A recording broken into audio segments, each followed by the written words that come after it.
Halo Sobat Anis Kembang, jumpa lagi dengan saya Fendi di channel Sobat Anis Kembang, sebuah channel yang konsisten menjadi tempat belajar merawat burung anis kembang.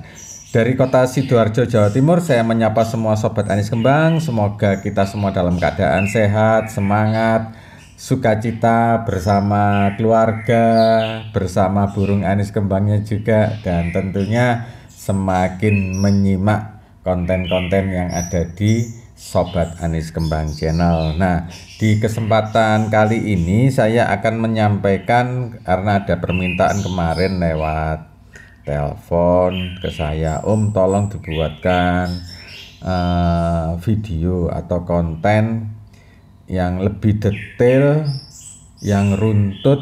Waduh, itu dari pagi sampai siang Om, rawatan anis kembang metabolisme lambat. Oke, kebetulan saya ada contohnya. Nah, kemudian teman-teman yang kemarin mungkin sudah nonton video sebelum ini kan sudah paham ya, metabolisme itu apa, kenapa kita perlu memahami tipe metabolismenya seperti itu. Nah, kemarin juga ada yang menyampaikan, Om saya itu kalau istilah-istilah yang terlalu berbau-bau akademik itu, ilmiah itu susah dipahami Om. Tolong Om dibuatkan konten yang istilah-istilahnya nggak terlalu asing di telinga. Waduh ya, namanya subscribernya Sobat Anis Kembang itu kan macam-macam gitu ya. Tapi intinya di konten ini saya akan menyampaikan yang lebih sederhana tapi lebih detail dan lebih urut, agar teman-teman yang di rumah bisa mengikuti dan praktek ya, seperti video tutorial pada umumnya. Jadi saya pun nanti akan mencoba menggunakan bahasa atau kata yang mudah dipahami oleh teman-teman. Nah, sekarang untuk perawatan metabolisme lambat ya pada burung anis kembang. Saya mulai dari pagi, pegang sangkar burungnya, kemudian kita buka kerodongnya. Nah, seperti itu teman-teman. Nah, ketika kerodong dibuka, hal apa yang pertama kali harus dilihat oleh teman-teman? Yang pertama adalah bulu ya. Ketika teman-teman melihat bulu, apakah bulunya itu rapi ya, singset, atau bulunya itu ada yang mengembang, terutama bulu-bulu selimut ya, atau bulu kapas atau bulu kapuk istilahnya itu. Apakah ada yang keluar seperti itu, entah yang di punggung, entah yang ada di bawah sayap, di atas paha, apakah ada seperti itu? Itu penting dulu, nomor satu. Loh, Om, kenapa harus lihat itu? Teman-teman seperti ini, ketika teman-teman tahu, oh bulunya yang ini Om, yang di punggung sama di bawah sayap keluar semua Om, bulu kapuknya Om, bulu selimutnya itu kenapa Om ya? Apakah suhu badannya panas Om? Atau suhu badannya justru dingin Om? Nah, jawabannya seperti ini teman-teman. Teman-teman kan paham ya, malam hari sampai dengan pagi hari kan tidak mungkin panas, karena teman-teman nggak jemur. Tapi kenapa ini bulu kapuk atau bulu kapas ini, bulu selimut ini bisa keluar? Berarti dia lagi proses menghangatkan badannya. Namanya aja namanya aja bulu selimut ya, seperti itu. Jadi dia berusaha menghangatkan badannya dengan mengeluarkan bulu kapuknya atau bulu selimutnya seperti itu. Jadi kesimpulannya suhu badannya ngedrop. Nah, Untuk yang bulunya rapi, mulus, singset, ya, tidak mengembang ya. Ya, yang mengembang itu kadang yang parah itu kan sampai seperti balon gitu, seperti bola gitu ya, bulat. Nah, yang ini kok slim Om. Nah, itu tandanya suhu badannya ideal. Nah, perlakuannya beda teman-teman ya. Jadi yang suhu badannya ideal itu bisa dimandikan sebelum jemur. Seperti itu, karena suhu badannya ideal, dia tidak ada masalah di suhu badan. Sedangkan yang bulu kapuk atau bulu selimutnya keluar, apalagi bulunya itu mengembang sampai seperti bola ya, bulat gitu ya, itu harus dijemur dulu baru dimandikan. Jadi urutannya seperti itu teman-teman ya. Ini tolong dipahami lagi agar tidak keliru ya. Yang bulunya rapi, tidak ada bulu kapuk yang keluar atau bulu selimut yang keluar, silakan langsung dimandikan. Kemudian sangkar dibersihkan, ya kan? Lalu masukkan kembali ke sangkar. Nah, ada teman-teman yang bertanya, sedangkan yang itu Om, yang bulunya ngembang tadi, gimana? Sebaiknya ya dijemur dulu. Ya, jemur dulu sampai badannya hangat. Biasanya dia tidur-tiduran, langsung rebahan biasanya seperti itu. Kemudian nanti kalau sudah cukup, ya dia sudah mangap-mangap, apalagi sudah mulai minum, itu berarti suhu badannya sudah tercapai pada kondisi ideal. Nah, itu baru bisa dimandikan. Kemudian Om, pemberian extra foodingnya kapan? Apakah berbeda Om? Fungsinya sebelum dijemur dan sesudah dijemur ya beda. Yang membedakan itu yaitu tadi kita kembalikan ke sistem metabolisme tubuhnya. Dia itu dalam mencerna makanan yang masuk itu bagaimana, cepat atau lambat. Nah, karena konten ini khusus membahas yang metabolisme lambat atau yang pencernaan, penyerapan makanannya lambat ya, untuk dirubah menjadi tenaga atau birahi ya, itu teman-teman memberikan extra foodingnya setelah jemur. Seperti itu. Loh Om, kenapa enggak boleh sebelum jemur? Jadi begini teman-teman, ketika metabolisme lambat, teman-teman memberikan extra fooding ya. Extra fooding itu kan hancurnya itu lebih lama dibanding fur. Ya kan teman-teman sepakat dengan saya kan seperti ini. Kalau nggak percaya, ambil segelas air, masukkan jangkrik. Kira-kira hancurnya itu butuh waktu berapa jam atau berapa hari. Nah, berbeda dengan fur. Dimasukkan ke air langsung dia segera hancur. Nah, seperti itu. Jadi bedanya di situ teman-teman. Ketika nanti teman-teman sebelum jemur sudah ngasih extra fooding ya, misalkan jangkrik, ya ini nanti sia-sia teman-teman. Karena apa? Proses metabolismenya merubah makanan yang masuk menjadi tenaga itu sangat pelan, itu sangat lambat ya. Jadi tidak ada hasilnya gitu loh. Ya ada, tapi tidak maksimal, tidak sesuai dengan harapan teman-teman. Kan harapan teman-teman ngasih extra fooding itu supaya birahinya naik. Ya kan, kalau birahinya naik pasti cepat gacor. Nah, lah terus caranya gimana Om? Ya, kita jemur dulu teman-teman. Kita jemur dulu, setelah jemurnya cukup ya, kita angin-anginkan. Nah, baru kita beri extra fooding. Nah, pada saat proses penjemuran tadi, itu kan metabolismenya sudah berjalan lebih cepat. Kalau teman-teman pingin bukti ya, kalau yang metabolisme lambat itu kan kotorannya cenderung besar dan menumpuk.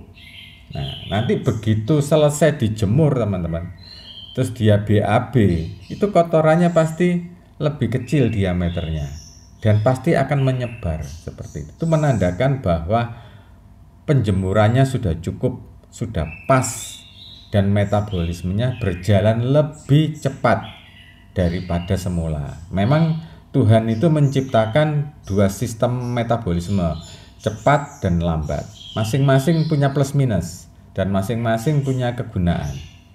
Ya, jadi teman-teman bisa lihat di video saya ya, bagaimana burung anis kembang saya yang namanya blackberry ini ya, dia ini kan metabolisme lambat. Tapi begitu buka kerodong pagi, belum dibuka aja dia sudah ngerol, sudah gacor. Memang hariannya gacor. Gacor itu memang bakat bawaan ya. Tetapi teman-teman, kalau namanya sudah bakat bawaan, tidak dikondisikan seideal mungkin, ya pasti mengalami penurunan seperti itu. Jadi yang metabolismenya lambat, tidak perlu takut nanti burungnya sulit bunyi atau sulit gacor. Tergantung kita merawatnya seperti apa. Nah, di video ini saya sampaikan urutan rawatannya yang benar untuk yang metabolisme lambat ya. Jadi metabolisme lambat itu burung harus dijemur dulu baru diberi extra fooding seperti itu. Jadi begitu makanan masuk, ini proses penggilingan makanan ini sudah berjalan cepat, mesinnya ini sudah berjalan cepat. Jadi protein, lemak dan serat yang ada di jangkrik tadi ya langsung bisa dirubah menjadi asam amino, bisa dirubah langsung menjadi tenaga. Seperti itu teman-teman. Jadi itu yang harus dipahami oleh teman-teman. Nah, nanti setelah makan EF ya, teman-teman tidak perlu mengkerodongnya agar burung tetap aktif bergerak. Jadi metabolismenya dijaga supaya tidak melambat lagi. Caranya apa? Tidak dikerodong alias diablak seperti itu. Kemudian ada yang tanya, Om, porsinya berapa Om kalau main jangkrik aja Om untuk yang metabolisme lambat, ya kan? Jadi metabolisme lambat itu jangan banyak-banyak extra foodingnya. Kalau saya sih biasanya 3 gitu. Mau banyak, saya misalkan mau pakai 5, itu caranya saya jemur dulu burungnya. Setelah saya jemur ya, saya lihat kotorannya sudah mulai kecil ukurannya, saya berani ngasih 5 gitu, 5 ekor jangkrik. Saya berani karena penggilingannya, mesin gilingnya itu sudah berjalan lebih cepat seperti itu. Jangan sampai kita menambahkan extra fooding dalam jumlah besar sebelum dijemur.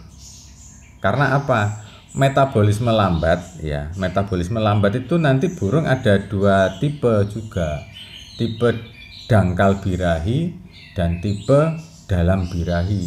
Nah, seperti blackberry ini tipe dia dangkal birahi tapi metabolismenya lambat. Seperti itu. Bagi yang dalam birahinya atau susah banget naik birahinya, itu silakan diberikan extra fooding yang lebih banyak. Tapi catatannya burung dijemur dulu, mesinnya dipercepat dulu, mesin penggilingannya itu loh, slabnya itu ya, blendernya itu dicepatin dulu perputarannya, seperti dengan cara penjemuran. Seperti itu teman-teman. Kemarin juga ada yang bertanya, Om tolong bikinkan konten khusus fur Om. Saya sudah sampaikan kepada teman-teman ya,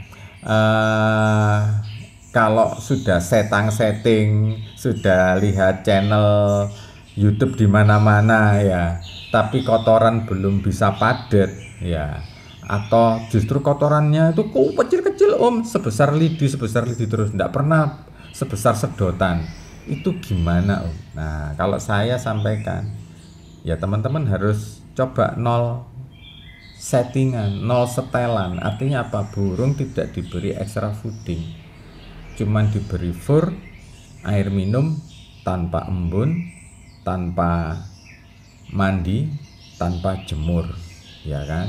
Kalau bisa diablak saja gitu.